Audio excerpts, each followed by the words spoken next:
이거부터 하겠습니다. 공간복음서와 그러면은 공간복음서는 요한복음서랑 어떻게 주문을 어떻게 전제되지 같아요? 공간복음서. 네, 이거는 어떤 거였어요? 그러니까 대충 내용을 보면 다른 건 알겠죠? 내용이. 그렇죠? 이거는 어느 관점으로 공간 같은 관점으로 봤다는 건데 어느 관점으로 쓰인 거예요? 방만은 어떤 관점으로? 하나님을 아는? 어떤 관점으로 썼어? 메시아 메시아도 믿음. 쉽게 말하면 이거는 예수님의 공생애를 갈릴리부터 예루살렘까지 그 공생 이제 역사적 예수님을 가지고 와서 그 예수님의 삶을 기준으로 자꾸 큰 편으로 자꾸 악마누고 기록했다면 요한복음은 그럼 어떻게 됐을까요? 요한복음도 마찬가지로 예수님의 삶이지만 좀 다르잖아요. 구조도 다르고 사건 여기서 나오지 않는 사건들도 있고 왜 요한은 왜 이렇게 썼을까요? 하나님 예수 그리스도의 신성이나 신성. 자, 요한복음 하면 떠오르는 것들 한번 얘기해 보세요. 요한복음. 제가 이 책 읽다가 죽는 줄 알았어. 어려워가지고. 그거 예수님이 직접 하신 나는 뭐뭐다. 그러니까 에고에미가 일단 뭐 에고에미가 있죠. 그리고 말씀 예수. 말씀 중에서 말씀. 말씀이 또 요한복음 하면 뭐가 생각나요? 복음. 또 뭐가 생각나죠? 요한복음 하면 요한 요한이 좀 강조되죠. 그리고 봐. 중요한 게 있는데 중요한 게 있잖아요. 1장에 보면. 태초에 그러니까 이 비교하자면 마태, 마가, 누가는 예수님이 인간으로 오셨어. 태초에 말씀 그 말씀으로 계신 거 그 얘기하는 거 아니야? 그 예수님으로 돼 있는데 그 말씀이 그쵸. 그게 예수님이 말씀이라고 표현한 성육신으로 오셨다는 것을 뭐냐면 다른 거는 이 마태, 마가, 누가에서는 이제 그 마리아의 그 잉태를 통해서 이제 그렇게 오신 예수님을 이야기한다면 성육신을 그렇게 표현한다면 이거 요한복음에서는 중요한 게 1장 1절. 자, 요한복음. 그럼 오늘 할 요한복음은 1장 1절. 말씀이 계시니라. 태초에 말씀이 계셨다. 정리하자면. 그런데 그 말씀이 하나님과 함께 계셨으니 이 말씀은 하나님. 곧 하나님이시라. 뭘 얘기하는 걸까요? 태초에 말씀이 계셨대요. 말씀이. 근데 그 말씀이 하나님과 함께 계셨으니 이 말씀 곧 하나님이시라. 이 말씀이 누구예요? 말씀은 하나님. 말씀이 육신이 되어서 여기 보면 14절에 말씀이 육신이 되어 우리 가운데 거하심에 이 누구죠?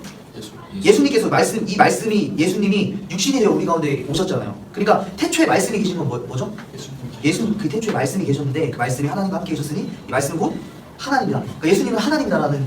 그러니까 요한복음은 뭐냐면 여기는 그러니까 이따 할 때지만 그러니까 구도라는 게 있어요. 하강 구도라는 게 있는데 예수님이 이 마태, 마가, 누가는 예수님이 이 땅에 오셔서 여기서부터 이제 태어나셔서 인간이 되셔서 사역하시고 하늘로 올라가셔서 그리스도 이제 육신의 몸을 입고 오신 그 예수님으로부터 부활하신 그리스도를 설명하는 거라면 이 요한복음은 위에서 아래로 내려오는 것부터 시작한다는 거예요. 하나님께서 이 말씀 태초부터 있는 말씀이 육신이 되셔서 이 땅에 오셨다. 그러니까 여기는 이제 땅에서 하늘의 구도라면 요한복음은 하늘에서 땅의 구도라는 거예요. 그리고 이거 성경 읽을 때 계속 하늘로부터 말씀을 읽자, 하나님으로부터 오는 말씀을 읽자 하는 것처럼 요한은 지금 그런 구도로 쓰고 있어요. 이따가 뭐 그 지리적 구도나 아니면 이런 구도를 계속 보겠지만 그래서 요한복음은 기독론이에요. 기독론. 그리스도론. 예수가 누구인가? 핵심이에요. 그게. 그래서 그 요한복음에 대해서는 일단은 기독론에 대해서 우리가 좀 생각을 해봐야 되고 자 근데 요한복음 전체적인 그 주제는 뭘까요? 주제. 기독론인데 우리가 이제까지 요한복음 한번 예전에 했을 때나 아니면 어떤 사복음서 정리했을 때 요한복음의 주제는 뭐였죠? 우리가 절로 잡았는데 절로. 요한복음은 진리라는 말이 많이 나와요. 진리. 근데 이 진리는 뭐죠? 예수 그리스도. 자, 1장 14절에 보면 아버지의 독생자의 영광이요 은혜와 진리가 충만하더라 이렇게 나왔잖아요. 자, 근데 이 진리가 이제 궁금한 거죠. 진리가 뭔가. 근데 예수님께서 또 말씀을 하세요. 14장에 보면 뭐라고 하시죠? 도마가 이르되 주여 5절 우리가 주께서 어디로 가시는지 우리가 알지 못하거늘 그 길 어찌 알겠사오나이까 하니까 예수께서 이르시되 뭐래요? 내가 곧 길이요 진리요 생명이니 나로 말미암지 않고 아버지께로 온 자가 없다. 예수님께서 이렇게 말씀하시잖아요. 근데 나중에 뒤에 가보면 18장에 보면 빌시가 물어보죠. 18장 38절 예수님께서 이제 십자가에 올라가실 때 막 내가 왕이야 네가 왕이냐 물어보시니까 빌라도가 이르되 진리가 무엇이냐. 그러니까 진리에 대한 시간 진리에 대한 그 논쟁을 하고 있어요. 요한복음에서. 근데 그 진리는 뭐예요? 예수 그리스도. 예수님 자신이라는 거죠. 자, 그래서 이 진리라는 단어가 그래서 이 책을 나중에 꼭 한번 통독을 한번 해보세요. 이 책이 재밌습니다. 그래서 이 책 읽고 그러니까 이 요한이 우리가 유대적인 그런 문학이나 유대적인 상징을 조금 알아야 돼요. 요한복음을 읽으려면. 근데 제가 이번에 책을 두 책을 읽었어요.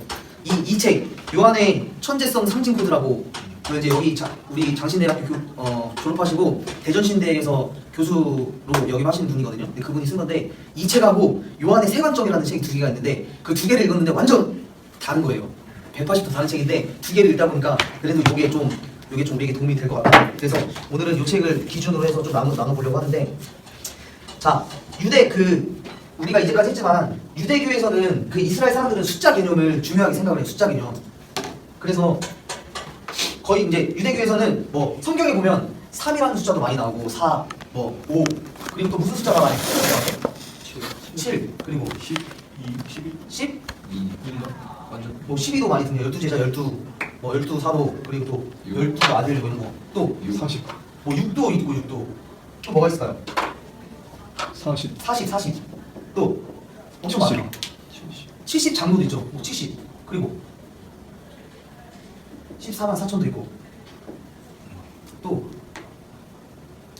자주 등장하는 숫자 1261. 1261.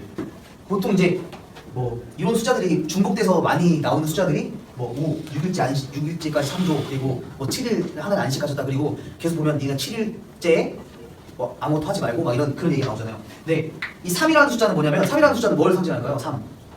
그거. 3. 절기. 3이라는 숫자는 이거는 317. 하늘의 수예요. 하늘의 수. 하늘의 수. 내가 3층천으로 올라갔다 막 그런 얘기 하잖아요. 하늘의 수. 그래서 이제 하늘의 수를 뜻하고 그리고 이거는 하늘의 수를 뜻하면서 무슨 의미냐면 완전하다는 뜻이에요. 완전하다. 온전하다. 더 이상 이제 이걸로 끝이다. 우리 가요차도 3세번 하잖아요. 3세번. 이게 완전하다 끝이다. 뭐 이런 의미를 가지고 있고 4는 무슨 수가요? 4. 그들의 머릿속에는 3 하면 생각나는 거예요. 왜냐면 다윗이라는 숫자 그들이 14라는 숫자는 유대인들은 그냥 14 하면은 우리는 14 했지만 걔네들은 다윗 이렇게 생각하는 거기 때문에 14대.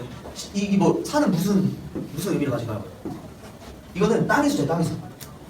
동서남북 그런 거예요. 족속, 나라, 백성, 민족 이런 거 있잖아요. 계시록에 보면 족방백랑 이렇게 배우는데 이건 4는 그 뭐냐 땅의 숫자. 자 7은 뭘까요? 7 그럼 5부터 합시다. 5는 무슨 숫자일까요? 이스라엘 백성 5 하면 딱 생각나는 게 딱 한 가지가 있어요. 이스라엘 백성들 5. 그들에게 5라는 숫자는 모세 오경 걔네들은 5 하면 그냥 모세 오경을 떠올리는 거예요. 모세 오경. 그러니까 이거는 전체적으로 모세 오경을 말할 수 있지만 요한복음에서 5라는 숫자는 뭐냐면 유대교를 상징해요. 유대교. 자 5까지 했어요. 그럼 이제 7이 나갔네요. 7은 우리나라에 7은 그냥 해도 뭐 럭키 세븐이라고 해가지고 행운의 수잖아요. 그쵸? 7은 뭐냐면 하늘과 땅을 더한 수가 7이에요. 하늘과 땅을 더한 수. 그래서 7은 완전수. 6은 뭘까요? 6. 그들이 가지고 6가 불완전. 그쵸? 7이 완전한데 거기서 하나가 빠진 수가 6인데 6은 불완전의 선택. 12. 자, 12는 뭘까요? 12. 제자. 12는 성경에서 12는 보통 뭐 어떤 의미로 나오죠? 12? 12? 제자 그리고 12지파 뭐 이런 거 나오잖아요. 이 12는 뭐냐면 12도 역시 마찬가지로 완전수. 이거는 이제 뭐 보통 아들의 수다 이렇게 얘기를 하는데 그 이스라엘 12아들 그래서 이제 완전수로도 얘기하고 자 그다음에 뭐 40, 70 이런 거 다 완전수예요. 완전수. 10도 마찬가지예요. 10도 10은 무슨 수일까요? 10은 어디서 나오죠? 10계명. 다 이런 거 완전수예요. 완전수. 이것도 이제 요한복음에는 이런 숫자들이 많이 등장해요. 근데 이 책에서는 그런 거를 이제 의미를 가지고 썼는데 다른 책에서는 이제 그런 의미를 가지고 빼고 세 관점으로 보는 이제 그런 의미가 있는데 일단은 요한복음 읽을 때는 이런 숫자에 대한 의미를 조금 우리가 이해가 있어야 돼요. 전혀 이단이 아닙니다. 이거 이단이 아니에요 지금.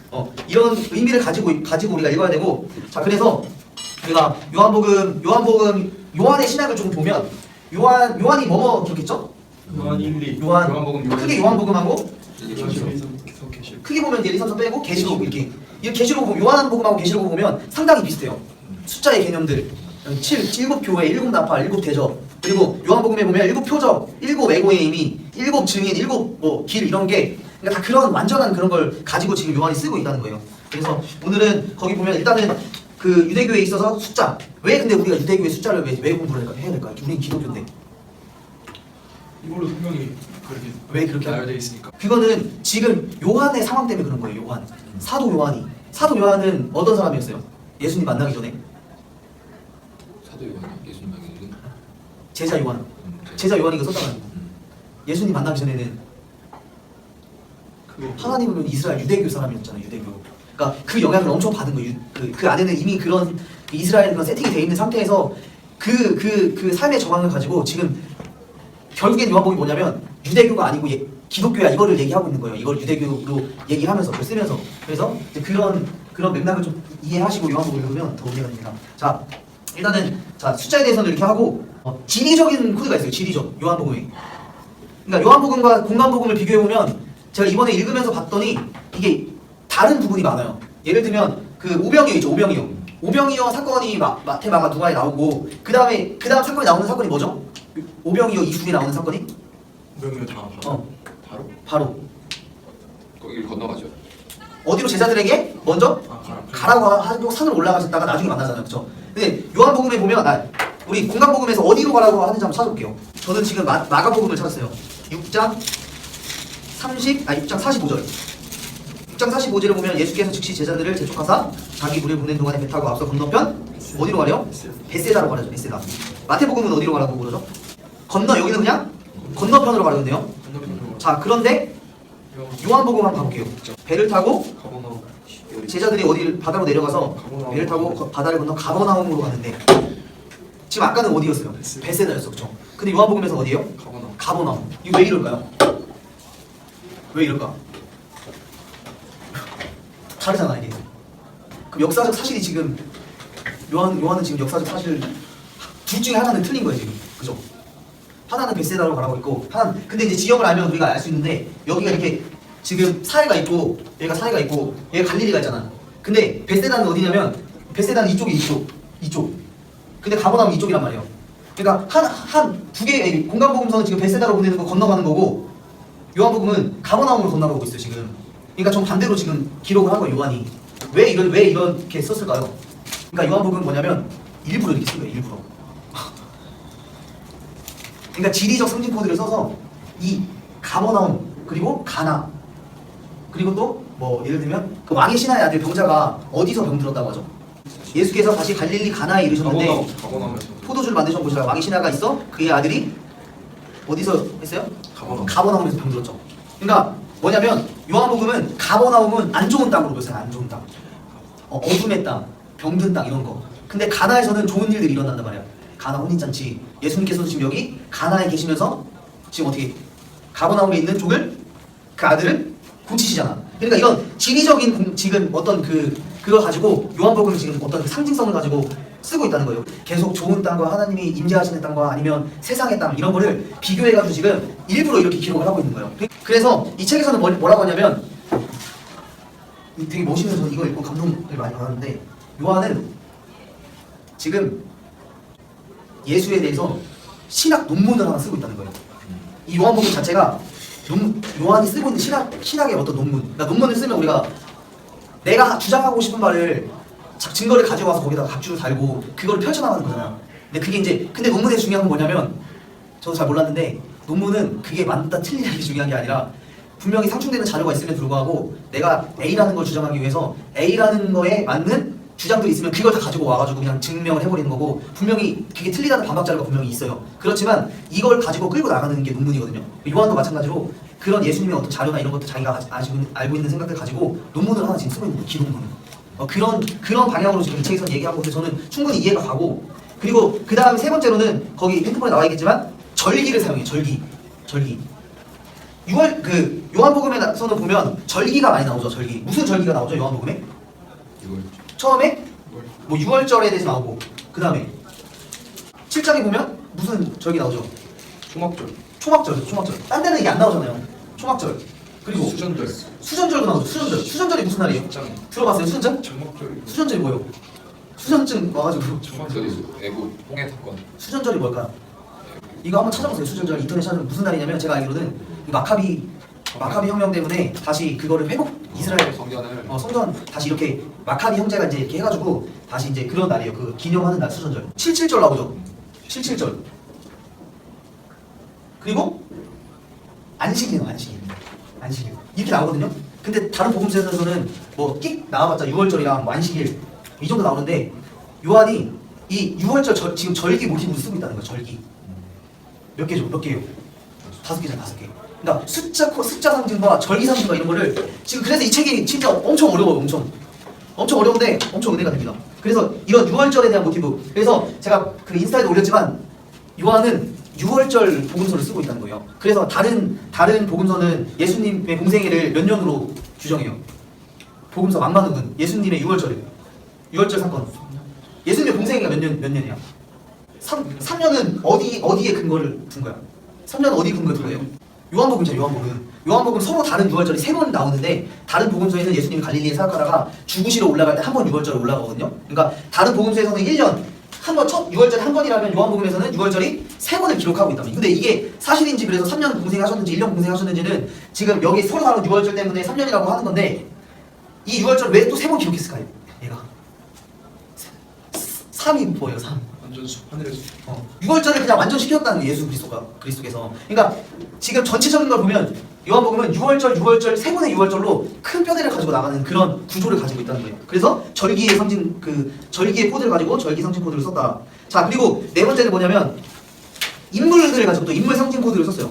자, 세례 요한에 대해서 우리가 한번 비교를 한번 해볼게요. 세례 요한은 어떤 사람이었죠? 세례 요한은 전체 사복음서 통틀어서 무슨 사람이었어요? 세례 요한 뭐 하는 사람이었어요? 세례 요한의 얘네 삶의 목적이 뭐예요? 부르심이. 말라기 4장에 나오잖아요. 내가 엘리야의 신령과 능력을 가진 자를 선지자를 보내겠다. 엘리야를 보내겠다. 마지막 날에 주의 길을 예비하는 자죠. 주의 오실 길을 예비하는 자. 근데 세례 요한은 복음서에서 보면은 주의 길을 예비하는 자였죠. 근데 요한복음에서 보면 다른 걸로 나와요. 요한복음에는 어떤 사람으로 나올까요? 이거를 저도 그냥 막 읽었을 때는 비교가 안 되는데 자세히 읽으면 하나님으로부터 보내심을 받은. 근데 요한은 6절부터 나오죠. 하나님께로부터 보내심을 받은 사람이 있으니 그 이름은 요한이라. 그가 뭐하러 왔대요? 증언하러 왔다는 거예요. 빛에 대해서 증언하고.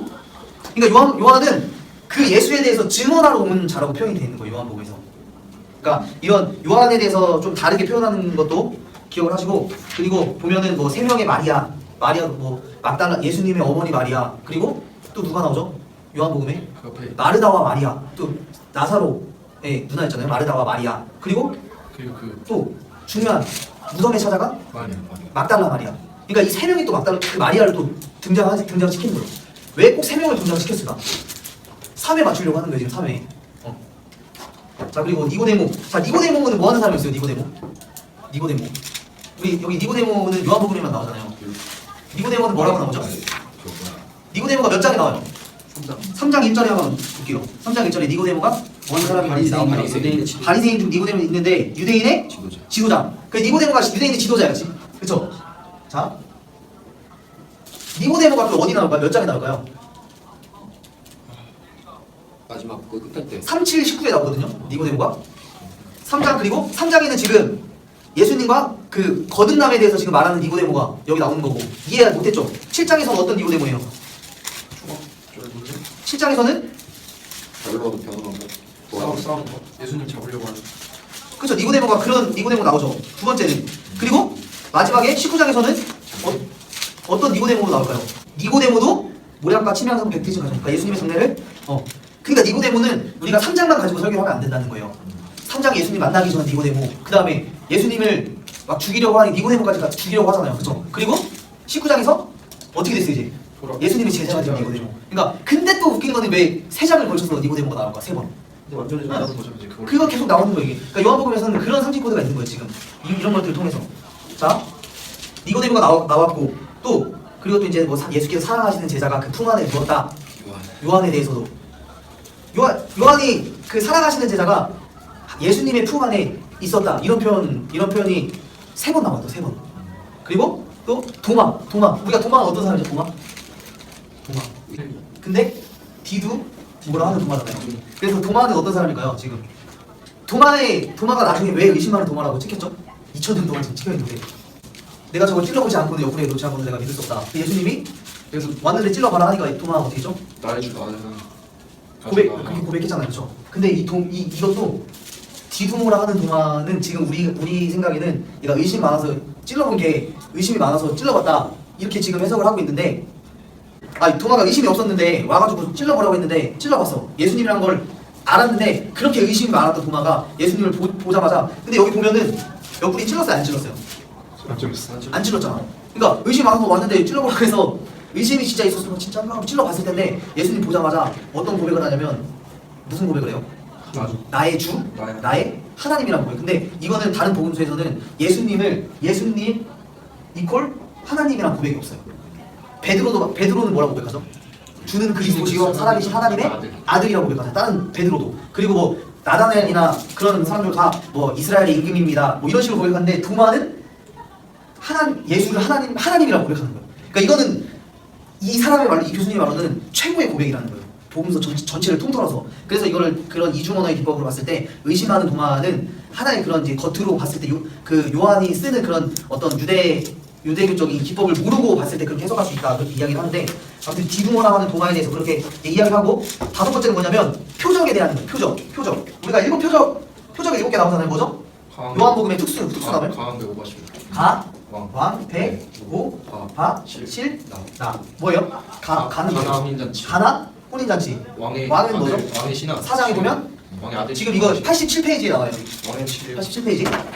7표죠. 왕의 신하의 아들 치유. 그죠? 그리고 방언패. 베데스다 38년. 경작. 오병이어. 그다음 오병이어죠. 그다음에 바는 뭐예요? 바다 이거. 바다 위를 걸으심. 그리고 실로암 맹이죠. 그리고 나는 나사로 소생이죠. 이것도 7개로 맞힌 거예요 지금. 7표적으로. 자 그래서 이 7표적인 7개의 상징 코드에 대해서도 상징적 의미가 있지만 일단은 그러니까 분간복음서와 요한복음이 다른 건 뭐냐면 표적과 능력이라는 게 있어요. 능력.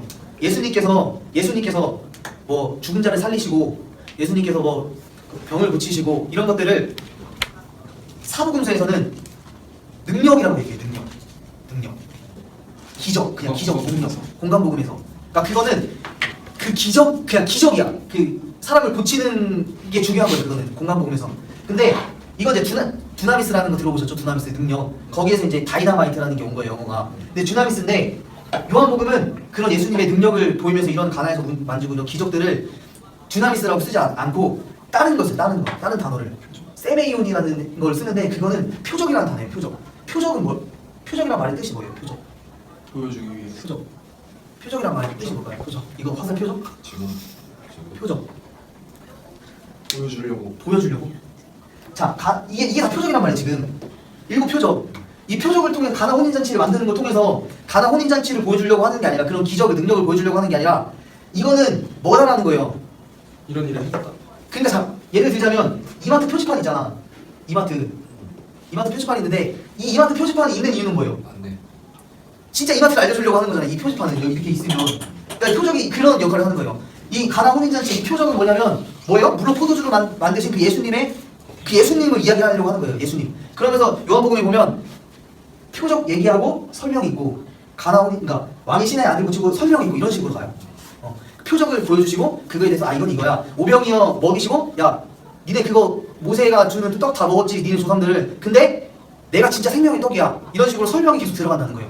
그래서 이 표적 7표적을 이제 볼 수 있고 표적. 그래서 이 표적은 그 어떤 기적으로 끝나는 것이 아니라 이것이 가리키는 것이 있다는 게 이제 표적인데 그 단어를 세메이온이라는 단어를 요한이 가지고 와서 일부러 그렇게 썼다는 거죠. 그래서 7표적으로 우리가 이제 여기는 다 시험 문제잖아요. 7표적. 그래서 우리가 굳이 막 요한복음 공부할 때 뭐 외워서 이렇게 할 필요가 없어요. 표적 7개다 하면 그냥 가운데 오가시다가 딱 표적으로 들어오는 거. 그러니까 그렇게 니고데모가 몇 장이 나오고 이런 나오면 어떻게 해요? 딱 3 그냥 완전 수 떠올리면은 3번 나오는 거 그냥 그런 식으로. 자 예를 들자면 여러분들 지금 이런 배경 안에서 지금 성경책을 한번 더 보세요. 문제를 내볼 테니까 그 숫자를 한번 맞춰보세요. 다 맞출 수 있어. 자 가나 혼인잔치에 물이 포도주가 떨어졌어요. 떨어졌는데 어디 담겨 있었죠? 항아리. 정결 예식에 쓰는 돌 항아리에 담겨 있는 몇 개일까요? 6개. 왜 6개일까? 예수님이 7개. 불완전이 6개. 유대교의 그 정결 예식은 불완전하다는 거 6개. 그쵸? 자 사마리아 여인이 남편이 몇 명 있었어? 6명? 처음에 물어봤을 때 5명이 있었는데 지금 사는 남편도 내 남편이 아니라고 그렇게 얘기했거든요. 6명 불완전하다는 거예요. 네가 갖고 있는 그 남편, 그러니까 유대교를 상징하는 거 있지만 네 남편 그건 안 되고 내가 주는 누를 7번째 남편인 예수 그리스도 그걸 줘야지 네가 완전하다는 거예요. 그러니까 이런 식으로 그냥 그 숫자에 관한 그런 것들을 어떻게 보면 그냥 논문 쓰고 있다는 거예요. 얘가 지금 그런 것들 가지고 와서. 그래서 제 숫자 상징 코드를 이거를 깊이 한번 우리가 연구를 이거 한 10번까지 이해될 것 같아요. 10번. 그리고 그래서 다섯 제자 처음 예수님께서 처음에 제자를 몇 명 불렀죠? 공간복음서에서 시안야를 부르잖아요, 그죠? 네. 시안, 야고, 시몬, 안드레, 야고보, 야고보, 요한을 부르잖아요. 근데 요한복음에서는 몇 제자를 부를까요? 5 제자를 불러요. 여기서 추가된 제자가 누굴까요? 도마? 취한야요. 공간복음서에서 안 나오는 제자들이 있어. 나가네. 몇 명이야? 5명 부르신다니까? 그러니까 이거 나가나에 없었는데 여기는 예수님의 진짜 제자도 아니잖아요. 나가나에는. 근데 여기는 또 5 제자를 또 부르시는 거예요. 5 제자. 그리고 요한복음에 보면 5 날에 대해서 나오는데 이건 저도 좀 어렵고 자 그래서 이렇게 인물 상징 코드를 또 썼고 표적 상징 코드를 했고 그 다음에 말씀 이제 언어 상징 코드를 썼는데 이거는 우리가 알고 있는 7 뭐예요? 나는 나다 하는 에고의 의미. 에고의 의미 한번 해보세요. 생세 양선 생, 세, 양, 선, 구, 길, 참. 생은 뭐죠? 나는 생명의 떡이다. 세, 세상의 빛이다. 양, 양의 문, 양의 문이다. 선한 목자다. 나는 부활이고 생명이다. 길, 길이요 진리요 길이요 진리요 생명이다. 그 다음 참, 난 참포도나무다. 몇 개요? 7개. 생세, 양선, 부길, 참. 그냥 맞춰놓은 거 7개로. 확실해요. 자, 그래서 이 말씀의 언어 상징 코드가 있고 그 다음에 요한복음에서 보면 이런 말들이 많이 나옵니다. 보세요. 은혜와 진리, 그렇죠? 물과 성령으로 건너지. 영과 진리로 예배할지니라. 영과 생명이 진리가 너희를 자유케 하리라. 부활과 생명이다. 길과 진리, 생명. 이런가 뭐냐면 그 이중 말씀을 쓴다는 거예요. 이중 말씀.